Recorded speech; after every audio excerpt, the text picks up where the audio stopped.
Hello everyone, welcome back to Dakshata academy channel. तो biology series में last video में हमने देखा था कि सेल का जो मेनली इंट्रोडक्शन हमने लास्ट वीडियो में देख लिया था, और आज हम मेन पार्ट यानी कि सेल में जो प्लांट सेल है और एनिमल सेल है इनका क्या जो है स्ट्रक्चर होता है, इनमें क्या क्या चीज जो है इन दोनों सेल में, प्लांट सेल और एनिमल सेल में ऐसे कौन से सेल ऑर्गेनेली या कोशिकांग है जो कि प्लांट्स के सेल में पाया जाता है लेकिन एनिमल के सेल में नहीं पाया जाता।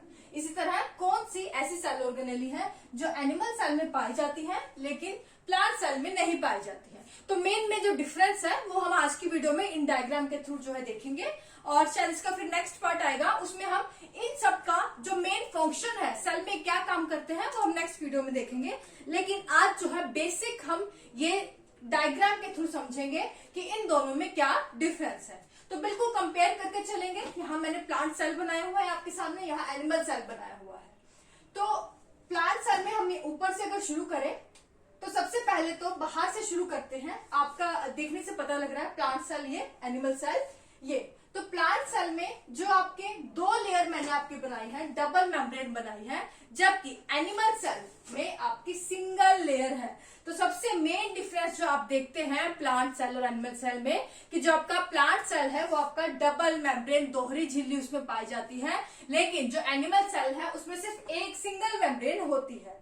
और जो अगर ये देखें, ये ब्लू कलर से जो है मेम्ब्रेन बनाई है, और इसे हम क्या कहते हैं, सिंगल जो कवरिंग है एनिमल सेल में, इसे हम क्या कहते हैं, प्लाज्मा मेम्ब्रेन या प्लाज्मा झिल्ली कहते हैं, जो कि प्लांट सेल में भी पाई जाती है।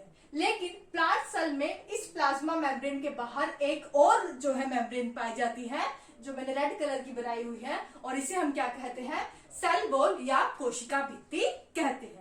तो पहली चीज आपको ये नोट करनी है कि प्लांट सेल में डबल मेम्ब्रेन होती है, उसमें प्लाज्मा झिल्ली यानी कि जो आपका प्लाज्मा मेम्ब्रेन के बाहर एक और मेम्ब्रेन होती है जिसे हम सेल वॉल या कोशिका भित्ति कहते हैं। उसके बाद है माइटोकॉन्ड्रिया, या आप लिखे माइटोकॉन्ड्रिया। एक और चीज जहां हिंदी में टर्म्स है मैंने लिखी हुई है हिंदी में, लेकिन जो इंग्लिश में ही आपको पढ़नी है वो मैंने इंग्लिश में ही लिखी हुई है, लेकिन जहां जिनकी बेसिक हिंदी है तो वहां मैंने साथ में हिंदी टर्म्स लिख दी है, तो बिल्कुल कंफ्यूज मत होइएगा। तो माइटोकॉन्ड्रिया, आप देखें तो प्लांट सेल में भी है और एनिमल सेल में भी पाया जाता है, और इसे हम power house of the cell भी कहते हैं। क्यों कहते हैं नेक्स्ट वीडियो में हम देखेंगे, बाद में देखेंगे, क्योंकि जो मेनली आपके सेल में जो आपका एनर्जी आपको देता है, यानी कि जो हम फूड लेते हैं उसको डाइजेस्ट करने के लिए, उसको डाइजेस्ट करने के बाद जो एनर्जी मिलती है, उससे जो एनर्जी मिलती है वो मेनली आपको माइटोकॉन्ड्रिया के काम करने से मिलती है। इसीलिए हम इसे क्या बोलते हैं, energy currency of the cell भी बोलते हैं। तो माइटोकॉन्ड्रिया दोनों में ही पाया जाता है, और ये आप देखें तो ये आपका डबल मेम्ब्रेन होता है। उसके बाद है आपका राइबोसोम। तो राइबोसोम भी दोनों में ही पाया जाता है, प्लांट सेल और एनिमल सेल दोनों में ही पाया जाता है, ये एक ही मेम्ब्रेन होती है इसकी। उसके बाद वैक्यूल या रिक्तिका, ये आप देखें तो प्लांट सेल में कंपैरेटिवली जो वैक्यूल का साइज आप देखिए रिक्तिका का, वो सेल में मैक्सिमम जो जगह है वो सिर्फ वैक्यूल ले लेता है, यानी कि प्लांट सेल में वैक्यूल का साइज कंपैरेटिवली बड़ा होता है। एनिमल सेल में देखिए तो वैक्यूल आपको छोटे छोटे जो है वैक्यूल यहाँ पर आपको मिलते हैं, तो ये चीज आपको याद रखनी है। नेक्स्ट गोल्जी बॉडीज, तो ये आपकी है गोल्जी बॉडीज जो है यहाँ बनाई हुई है, दोनों में ही पाई जाती है। एंडोप्लाज्मिक रेटिकुलम, अंतःप्रज्वरी जालिका, जो कि शुरू होती है, ये आपका क्या है, न्यूक्लियस, और एंड होती है प्लाज्मा मेम्ब्रेन पे। तो यहाँ आपकी शुरू हुई है एंडोप्लाज्मिक रेटिकुलम, हिंदी में से हम क्या कहते हैं, अंतःप्रज्वरी जालिका। शुरू कहाँ हुई है, ये आपका क्या है, न्यूक्लियस, इससे शुरू होकर एंड होती है, ये आपका क्या है, ब्लू कलर की मेम्ब्रेन, प्लाज्मा मेम्ब्रेन या प्लाज्मा झिल्ली। ये आपका प्लांट सेल में भी मिलती है। एनिमल सेल में देखें तो एनिमल सेल में भी ये आपका न्यूक्लियस है, इससे आपकी ये एंडोप्लाज्मिक रेटिकुलम शुरू हुई और एंड हुई प्लाज्मा मेम्ब्रेन में। न्यूक्लियर मेम्ब्रेन से ये आपका न्यूक्लियस से शुरू हुई और एंड हुई प्लाज्मा मेम्ब्रेन पर।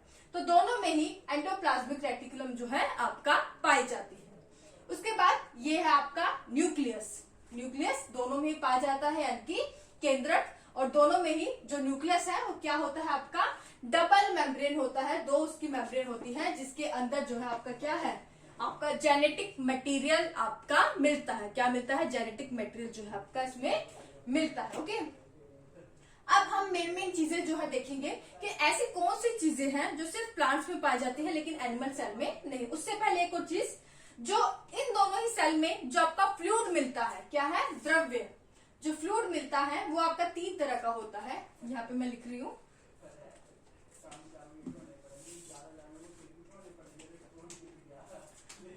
एक बॉक्स में लिख रही हूँ मैं आपको। जो फ्लूइड पाया जाता है 3 तरह का पाया जाता है। सबसे पहले आप लिख ले प्रोटोप्लाज्म, प्रोटोप्लाज्म फ्लूइड या प्रोटोप्लाज्म द्रव्य। अब ये जो है प्रोटोप्लाज्म जो है ये 2 फ्लूइड्स में डिवाइडेड होता है। एक होता है साइटोप्लाज्म और एक होता है न्यूक्लियोप्लाज्म।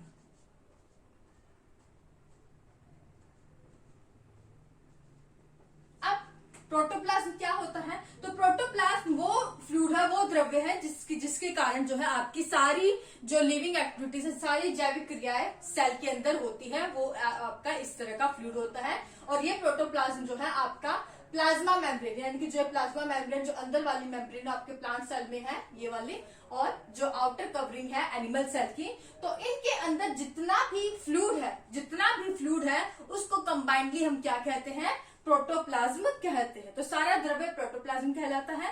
लेकिन वो फ्लूइड जो कि आपके सिर्फ न्यूक्लियस या केंद्रक में मिले, उस फ्लूइड या द्रव्य को हम क्या कहते हैं? न्यूक्लियोप्लाज्म। क्या कहते हैं? न्यूक्लियोप्लाज्म कहाँ पाया जाता है? जो कि न्यूक्लियस के अंदर मिले उस फ्लूइड को, उस द्रव्य को हम न्यूक्लियोप्लाज्म कहते हैं। और वो फ्लूइड या द्रव्य जो कि न्यूक्लियस के बाहर मिले लेकिन प्लाज्मा मेम्ब्रेन यानी कि जो आपकी प्लाज्मा झिल्ली है इसके अंदर मिले, यहाँ पर जो जितना भी फ्लूइड मिलेगा उसे हम क्या कहते हैं? साइटोप्लाज्म कहते हैं, साइटोप्लाज्म कहते हैं। तो समझ आ गया? एनिमल सेल में देखें तो ये आपका न्यूक्लियस के अंदर जो आपका द्रव्य है उसे हम न्यूक्लियोप्लाज्म बोलेंगे। उसके अलावा जितना भी इससे बाहर जो है फ्लूइड पाया जाएगा इस सेल के अंदर, उसे हम क्या कहेंगे? साइटोप्लाज्म जो है आपका कहते हैं। तो ये प्रोटोप्लाज्म यानी कि जितना भी जो फ्लूइड है सेल के अंदर पाया जाता है उसको कंबाइंडली हम क्या बोलते हैं? प्रोटोप्लाज्म। तो ये तो हो गई प्रोटोप्लाज्म की बात, जिसमें साइटोप्लाज्म और न्यूक्लियोप्लाज्म आपको दोनों याद रखने हैं, और इन दोनों को कंबाइंडली हम प्रोटोप्लाज्म कहते हैं। अब ऐसी सेल ऑर्गेनेली एक और चीज, जितने भी आपके सामने लिखा हुआ जो सेल में पाई जाती है, mitochondria, ribosome, vacuole, Golgi bodies, इन सभी को जो सेल के अंदर पाई जाती है इनको हम क्या बोलते हैं? सेल ऑर्गेनेली या कोशिकांग। हिंदी में क्या बोलते हैं हम इन्हें? कोशिकांग।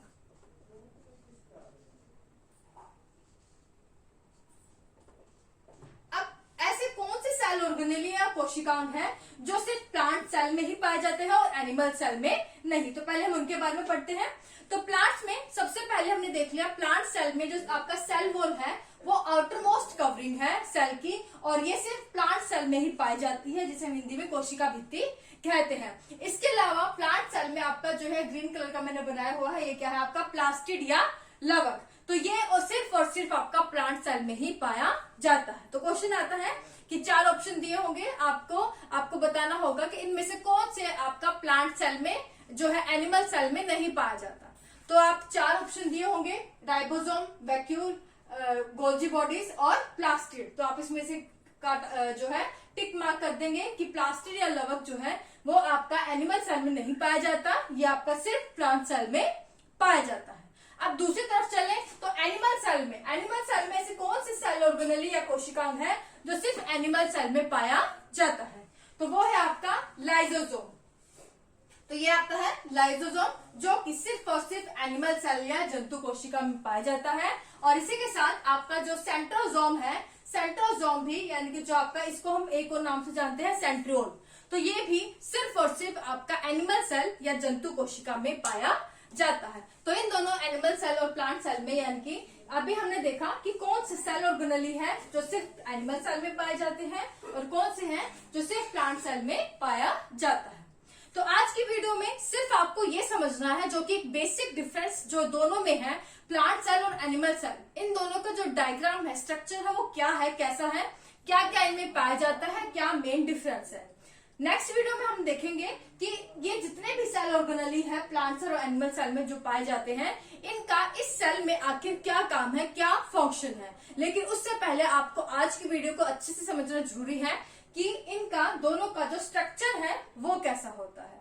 तो ये था आज की वीडियो का। तो आज की वीडियो अगर अच्छी लगे तो प्लीज लाइक कर दे, शेयर कर दे, और चैनल पर नए हैं तो सब्सक्राइब जरूर कर ले। नेक्स्ट वीडियो में, कल की वीडियो में हम इसका डायग्राम नहीं देखेंगे, सिर्फ एक छोटी सी क्लिप डायग्राम की शुरुआत में दिखाई जाएगी। उसके बाद पूरा आपको इनका जो सेल का फंक्शन आपको समझाया जाएगा। आज के लिए बस इतना ही।